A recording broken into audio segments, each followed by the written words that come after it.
Buying land in Lagos, which is still one of the most profitable investments that you can ever engage in, is becoming a lot riskier by the day.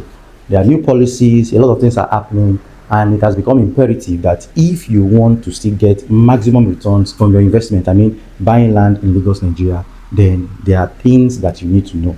There are places you need to buy in so that you don't have stories that touch the heart. A lot of people have invested and they've lost money, but that does not mean you should not invest or invest again. There's a popular Yoruba saying that says, if a horse faults you down, what do? You ride it again. But not just jumping back on it, but calming down, learning better about the horse and riding it again so you can have a success. So if you're looking to buy land in Lagos in 2026, then you need to watch this video. Two types of land in Lagos that you need to know about. Number one, we have the Omonile land. Those are lands that are held by families, land-owning families in Lagos. It could be by way of our forefathers that own it, or by way of excision. So that is how families own land, either through ancestral or through excision. Then number two is the land owned by government, owned and allocated by the federal government. You need to know the distinction between those two types of land, because if you don't, you might end up buying land from Omonile and you're thinking that your land is safe. Yes, Omonile land, there are times when it falls into a particular area where government has released to be used, but at the same time, it may just be a small area that government released to them, but they will sell a vast amount of land and they'll be showing you documents that of that small area that government released to them. So you don't want to fall into this trap. There's a safer way to do it,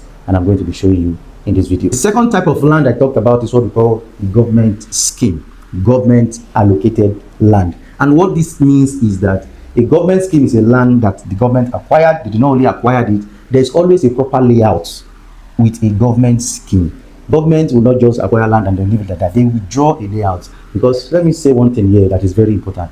Real estate is Lagos State's oil, and when it comes to land in Lagos, government doesn't joke. So they acquire land, and they acquire this land, they lay it out, and when they lay it out, they begin to allocate this land, which is sell to private developers or companies that come to them to seek for land. So the essence of this video is that we are going to be drilling into this government scheme. What is a government scheme? Where are they located? How safe are they really are? And how can anyone who wants to own land in Lagos and be able to still hold their investment in the next 50 to 100 years, if they are not using it, and be able to hand it over to children's children, to the 10th generation, how can they get involved in owning land in a government scheme? Now, let's look at some locations that we have these government schemes in Lagos. And if you remember that I said earlier, I said there's a popular place where everyone talks about in Lagos, and that place is actually a government scheme, and I'm talking about Lekki Phase 1. Lekki Phase 1 is a government scheme. We have the Ajah scheme. The Ajah scheme is where the proposed airport is coming into, and there are a lot of estates that have gained ground around there and are also waiting for the airport. It is on the Lekki Expressway. Number two, Ibeju scheme. Ibeju scheme is after Eleko, where Pan-African University is. Just opposite Pan-African University, we have the Ibeju scheme there. Then the Dera scheme is in Eleko, the middle of Eleko, on the left, before you get to the Eleko junction. Then we have the Lekki scheme 2. Lekki scheme 2 starts from where we call Ajah. It starts on Ajah, but on the other side, all the way from Northwest filling station down to the back, straight down to Abijo, down to the back, massive space. That is Lekki scheme 2. A lot of people make the mistake of calling Chevron and all those places Lekki scheme 2. No, they are not Lekki scheme 2. Lekki scheme 2 actually starts from the larger area of Ajah, but on the right side, like you're going to Ibeju-Lekki. Then we have the coastal city scheme. If you have been hearing about the Renewed Hope housing project, Renewed Hope housing project, where you can have a 2-bedroom apartment or a 3-bedroom apartment on 15, 10, 20 years payment plan, they are built inside coastal city scheme. It is also a government scheme. Then we have the Abijo GRA scheme. This has gained a lot of notoriety over the years. Why? Because it has been left for a long time. The Abijo scheme was laid out, the roads were done, and the government and the people who bought into it, they left it for a very long time because they were doing land banking. So what happened was that the Omoniles around that area, they begin to sell the land to people who wanted to use it, to developers, to individuals.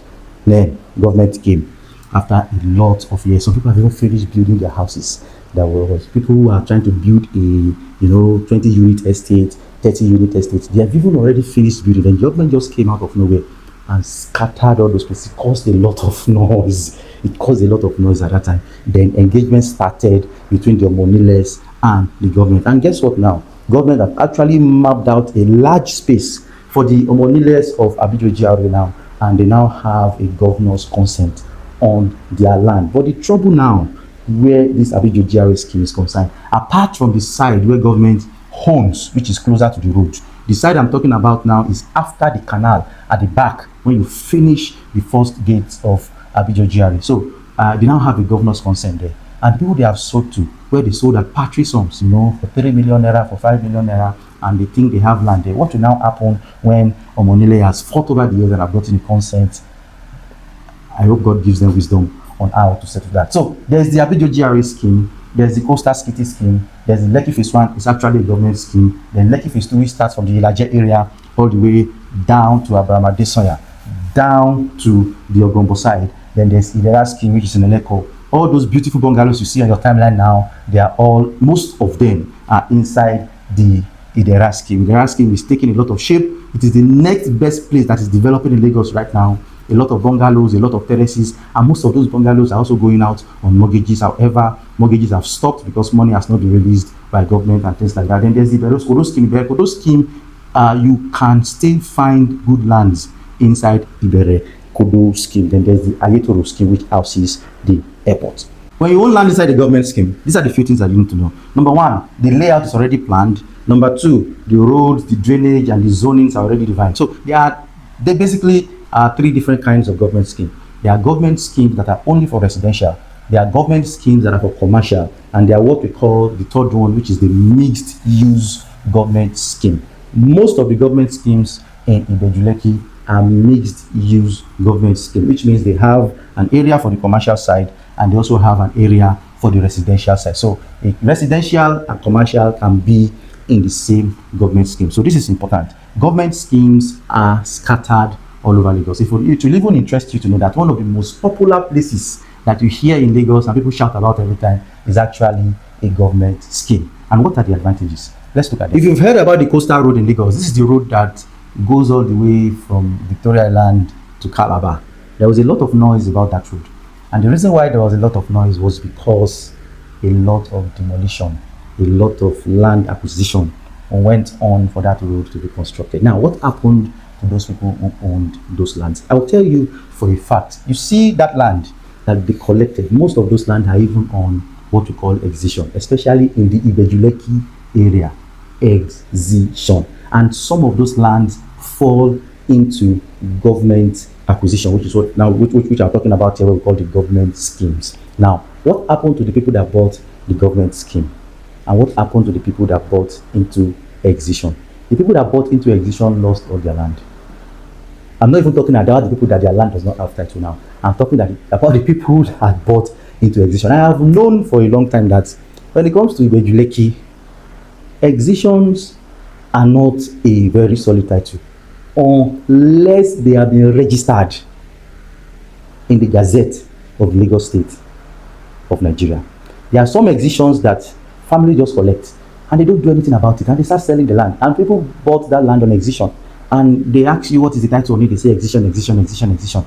There was no land collected for that Lagos to Calabar coastal road that was on excision that was compensated. However, lands that were on C of O, lands that were on government scheme were compensated. And you know why? Because these lands were allocated directly by government. So does that mean that the compensation price would have been on parity with the current price the land is selling right now? Maybe, maybe not. However, there was a compensation for that loss, and that is one of the places to be when you are buying land in Lagos. You want to make sure that no matter what happens, if they just come with another dream tomorrow that they want to build the not just only coastal road, inter-country road, the road that takes us from here directly to Ghana, that even if your land is in there, you will be getting a due today's price compensation. And that is what a government scheme and buying a well-titled land does to you.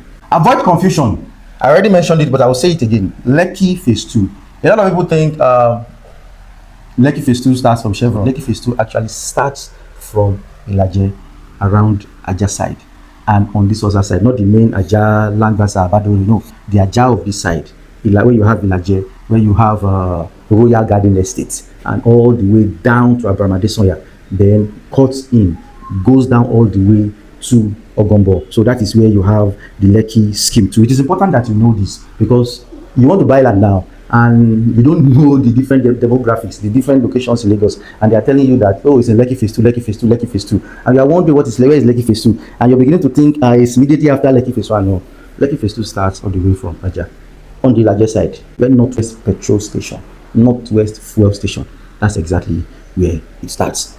In this government scheme, government allocation thing, there is a very important person, and that person is the direct allottee. So who is a direct allottee? A direct allottee is the person that has the name on the document from the government. What do I mean by this? Government does not sell these lands in plots. Government only sells in acres. And now, maybe I'm going to do another video. I will explain to you, I'll break this thing down to you, and you will see why lands are getting expensive in Lagos. And if you've been watching the news over the past couple of days too, government has also increased land transaction fees in Lagos. Before this allocation comes out, people pay billions of naira. You know why? Because government does not sell in plots. The least, I think, is 10,000 square meters, and that is in hectares. Now, people have to come together. When people come together and they contribute towards that cause, then they get the land out. The person that the name is on that paper is the person that has the direct allotment from government. Then when it now collects the allotment, it now cuts to these other people that have paid, that are interested in the land. So if I want to get a government allocation from the Lagos state government, now what I will do is that I will go there, I'll tell them to give me 10,000 square meters or 20,000 square meters, or how many hectares that I want, and I'll collect the paper, I'll bring it out.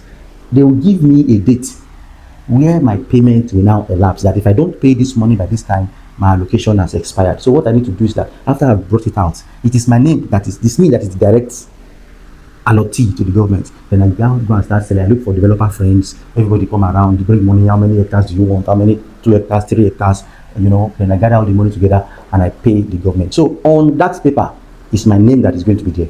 I am the direct allottee, but all these other people bought from me, and I will do documents for each of them that, okay, I as the allottee, I am also allocating this land to these people, to these people, to these people, to these people. But what you also need to know is that when it comes to a government allocation, that I've collected the allocation does not mean the land automatically has a CFO. I still have to package the document plus the allocation and submit it for a CFO. What I said earlier is how estates come inside a government scheme.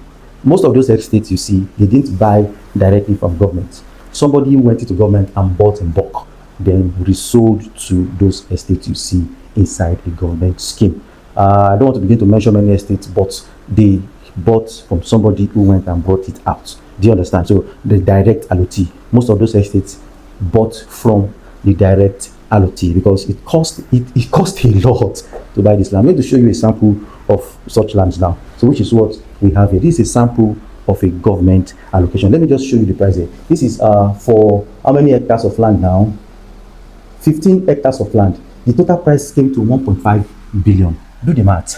15 hectares of land. Now, if they are to cut out these lands, you are going to follow the layout that government did.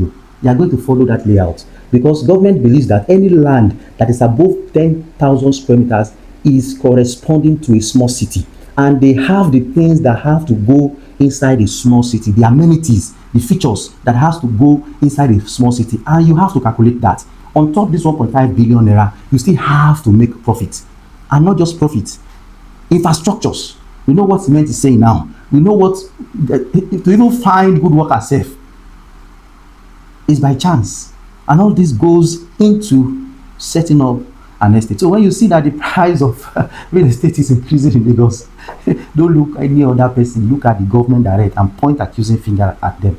Because it's a government allocation, does that mean it is zero risk? No. You as an investor in the real estate space still have to do your job of due diligence. You do your job of due diligence. You still ask for the papers. You understand? You still see, like the paper I showed you earlier, right here. You still ask for these papers. You still see if this land was truly bought from government. Then after this, you ask, where is your CFO? As long as the CFO file number is out, you are good to go. It means it has been paid for, and it will be easy peasy because it is already a government allocation. So you still have to verify your documents, you have to confirm the title, and you have to do your proper due diligence. However, one thing I want you to know here is that most of these government allocated lands are massive lands, massive amount of land. So what this means is that there are some estates that are not the one who gets those properties on the road. They still have to be inside. So the one on the road will command a better price than those ones on the inside. And the more infrastructure proceeds rapidly, then the more those ones also on the inside can begin to appreciate and can begin to get returns on your real estate investment. So this is very, very important. So I said all that to let you know that in 2026 and beyond, if you're going to be buying land to build, to hold for land banking, or whatever it is that you want to do, make sure it is inside a government scheme. Anytime you hear government allocation, it means these lands have been bought from the government directly. So they have an allocation and they have a CFO. However, there are also schemes around Lagos that are government schemes but used to pay communities, used to pay families for collecting their land in another place. Do you understand? Let's say government collects land from people in Ikeja. They can bring them to Ibeju-Lekki and allocate the land to them and give the scheme a name. So that is schemes in Lagos where you say the Yeguda scheme. The Yeguda scheme is where the Amen Estate is, where the Itono City is, where that stretch around that road of Ibeju-Lekki, where there are so many estates on the left, like you are going to Ekpe. We call it the Yeguda scheme. It was used to settle families and communities, and an allocation was given to them, so they were able to resell to those estates that you find there, which also makes them safe. They come with government allocation CFO. So it is important for you to know that when you are buying land in Lagos, this is the safest things to look out for. It is the safest things to look out for. And I am saying it, I will say it again, even exhibitions are not safe, except they are registered in the portfolio of Lagos State government, which is called the Gazette. If it's not a registered exhibition inside the Gazette, do not buy. An ordinary exhibition, oh, we have exhibition file number. Run away from all those things. They may look cheap, but even to lose 1 million can make you cry because you worked for that money. So you want to make your money bring more baby monies. So how do you do that?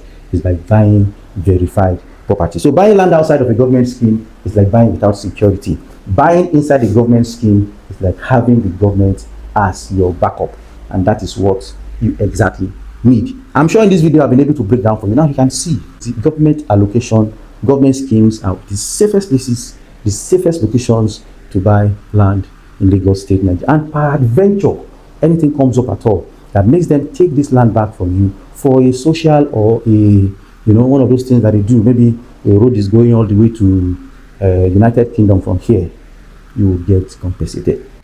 So I hope you enjoyed this. My name is Ibeju from Correct Homes and Properties, and I've helped a lot of investors both home and abroad to secure real estate investments in Lagos, in Ogun State, in Ibadan, and all over Nigeria. I'm not only helping people to secure, I have skin in the game. I'm also a real estate investor in Lagos with vast amount of acres of land spread all over 30 states in Nigeria, and we are still acquiring more. So if you're looking into investing in real estate in Lagos, in Ogun State, in Nigeria, then you're looking at the right person to talk to.